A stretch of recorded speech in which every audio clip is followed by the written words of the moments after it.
जिया हो बिहार के लाला, जिया तू 1000 साला। नहीं नहीं, मैं बिहार चुनाव की बात नहीं कर रहा, वो तो खत्म हो चुका है, बल्कि जंगल राज और मंगल राज के इस घमासान के बीच मैं एक ऐसे इंसान की बात करने वाला हूं जो किसी भीड़ का हिस्सा नहीं, बल्कि खुद एक आंदोलन है। भले जेब खाली हो, जेब में गांधी हो या ना हो, दिल में एक आंधी होनी चाहिए, जिसकी धड़कनें क्लासरूम से निकलकर पूरे समाज में लहर बन जाती हैं। वह आदमी जिसके पास एक वक्त पेंसिल खरीदने के पैसे नहीं थे, वो आज लाखों बच्चों का भविष्य लिख रहे हैं। आप भले 1 साल लेट से तैयारी करो, लेकिन 1 साल लापरवाही मत करो। जिनकी माँ पुराने पन्ने सीकर नोटबुक बनाती थी, बेटा आज दुनिया का सबसे बड़ा एजुकेशनल यूट्यूब चैनल चला रहा है। एक समय जिनके पास बस का किराया देने के लिए 90 रुपए नहीं थे, वो आज उसी 90 रुपए में पूरा कोर्स पढ़ा देता है। जिसने ठान लिया था अगर सिस्टम नहीं बदलेगा तो मैं बच्चों को इतना मजबूत बना दूंगा कि वो सिस्टम बदल देंगे। और एक वक्त ऐसा भी आया जब उनके कोचिंग सेंटर पर बम फेंक दिया गया। हमारा सब बम बहुत बेहतरीन ढंग से एक पिन पॉइंट कर करके ऑफिस में जगह जगह यहाँ पे, तो उनके हजारों बच्चे ढाल बनकर खड़े हो गए और कहने लगे, सर आप क्लासरूम में पढ़ाइए, बाहर जो होगा हम संभाल लेंगे। जिया हो बिहार के लाला, जिया तू 1000 साल। आप इसरो के वैज्ञानिक को लाइए, बिहार में चुनाव ना हरा दिया तो कहिएगा मुखिया के चुनाव में हरा देगा। जिस राज्य में धोड़ी चाटने वाला गाना ट्रेंडिंग में जाता होगा, नीचता की हद है। वो गाना गा रहा है, ये नीचता नहीं है। नीचता ये है कि यहाँ हम 12 करोड़ लोग उस गाने को ट्रेंडिंग में बना के उसको ट्रेंडिंग में पहुंचा देते हैं। इससे नीच हरकत क्या हो सकती है? आज के वीडियो में मैं बात करूंगा खान सर की, जिनकी पॉपुलैरिटी आज कई नेताओं और सेलिब्रिटी से ज्यादा है। सूर्यवंशी। अभी एक इवेंट में मैं और खान सर दिल्ली की चीफ मिनिस्टर के साथ एक साथ स्टेज पर थे। उनसे बात करके बेहद मजा आया, अद्भुत अनुभव था। बहुत कम लोग होते हैं जो सक्सेसफुल होने के बाद बड़े सिंपल रहते हैं। उनसे मिलते वक्त ही सोच लिया था जब भी टाइम लगा उनके ऊपर वीडियो जरूर बनाऊंगा। दोस्तों, लोगों को यह जानने में जितना वक्त लगा कि कटप्पा ने बाहुबली को क्यों मारा, उससे ज्यादा वक्त लगा ये जानने में कि खान सर का असली नाम क्या है। पर सच्चाई ये है कि नाम चाहे जो भी हो, उनकी पहचान अब किसी सरनेम की मोहताज नहीं। भ्रम में नहीं रहिएगा कि कोई आपका साथ देगा। कोई अगर आपका साथ दे सकता है, कोई आपको कामयाब कर सकता है, तो केवल एक व्यक्ति है, वो आप खुद है। खान सर वो इंसान है जो सपने देखते भी हैं और उन्हें हकीकत में बदलने की हिम्मत भी रखते हैं।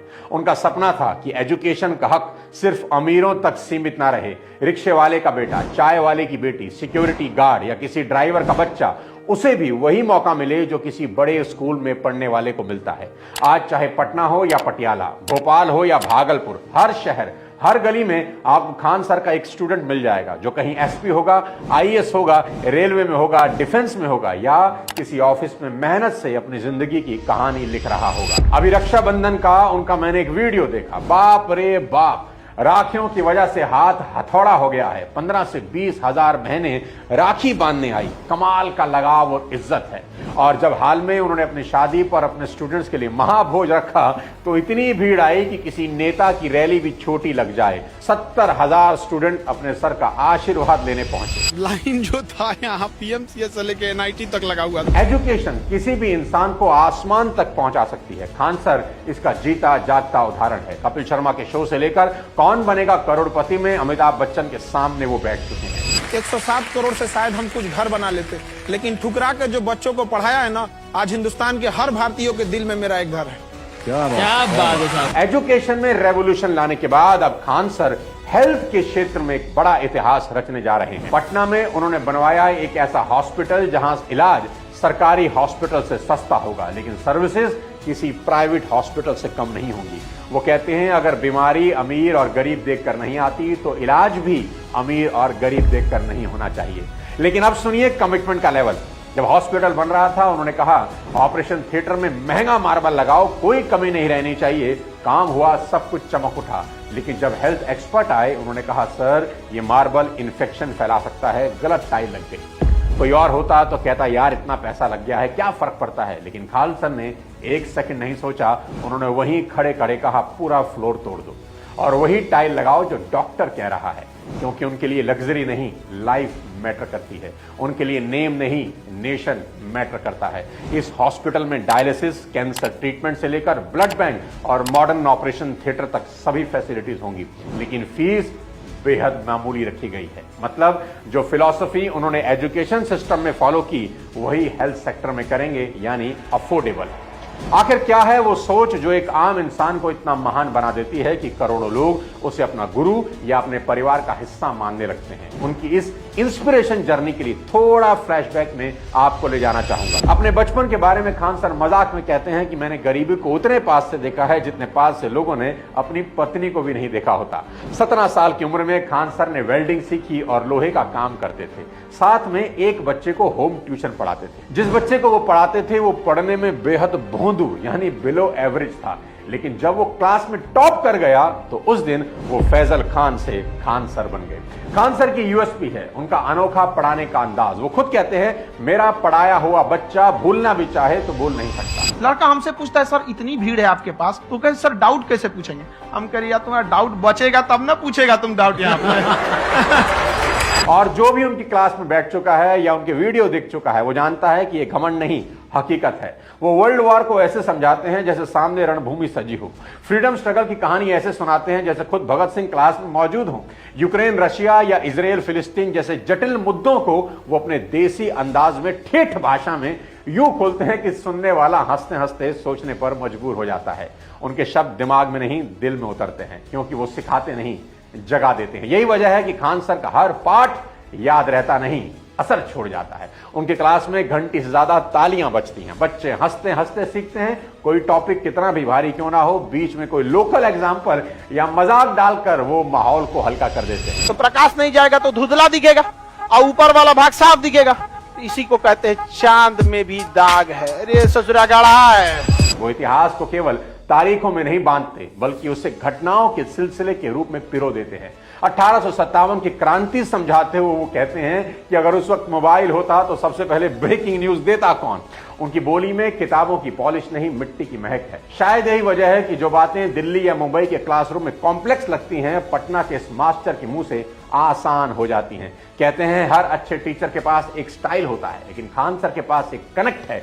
वो दिमाग नहीं भरते, सोच खोल देते हैं। और शायद यही वजह है कि उनके पढ़ाए बच्चे सिर्फ पास नहीं होते, बदल जाते हैं। जब वो महात्मा गांधी की बात करते हैं तो आज की जनरेशन की आंखें खुल जाती हैं। वो कहते हैं कि आज का जो जेनजी है ना, जिसे ना तो फ्रीडम स्ट्रगल का पता है, ना गांधी की तपस्या का कोई मोल, वो बस इतना जानता है कि 2 अक्टूबर को छुट्टी होती है। और फिर वही जेनजी गांधी को गाली देता है। खान सर का तर्क बिल्कुल साफ है कि गोडसे को गलत सुपारी मिली थी, उसे गांधी को नहीं, जिन्ना को मारना चाहिए था।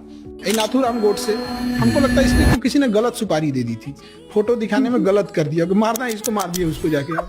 भाई मारना था तो जिन्ना को मार देते यार। उनकी नजर में गांधी वो व्यक्ति थे जिन्होंने बिना तलवार, बिना सेना, सिर्फ सत्य और अहिंसा से ब्रिटिश साम्राज्य की नींव हिला दी। उन्होंने भारत को आजादी ही नहीं दी, बल्कि इंसानियत का सबसे बड़ा पाठ भी सिखाया। लोग भले गाली देते हैं, जिसकी औकात अपने गांव के मुखिया से लड़ने की नहीं है, जिसकी औकात एक विधायक से लड़ने की नहीं है, वो उस गांधी पे आवाज उठाता है जो गुलाम देश में इंग्लैंड की महारानी से लड़ा। कि बदलाव बंदूक से नहीं, विचार से आता है। खान सर ऐसे पढ़ाते हैं जहां इतिहास रटने की चीज नहीं, समझने का जरिया बन जाता है। अपने शिक्षा के आंदोलन के लिए खान सर ने एक ऐसे राज्य को चुना जिसकी कहानी बेहद दर्दनाक है।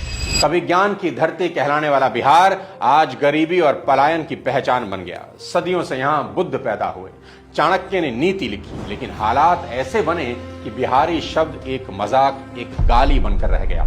सरकारें आती रही, जाती रही, वादे होते रहे, बिहार बदलेगा का नारा हर चुनाव में शोर शराबे के साथ गूंजता रहा। पर सच्चाई यह है कि बिहार आज भी विकास की रेस में कई बरस पीछे है। बिहार पूरे देश में तीसरा सबसे ज्यादा आबादी वाला राज्य है, लेकिन गरीबी में बिल्कुल आखिरी पायदान पर है। प्रशांत किशोर कहते हैं कि बिहार जितना कागजों में गरीब दिखता है, हकीकत में उससे भी ज्यादा गरीब है। कि भाई आंकड़ों में जितना बिहार गरीब दिखता है, उससे हकीकत मुझसे कई गुना ज्यादा बदहाल और गरीब है। एक समय ऐसा भी था जब अपहरण यहाँ का उद्योग धंधा बन चुका था। प्रकाश झा की फिल्म आई थी बहुत साल पहले, अपहरण।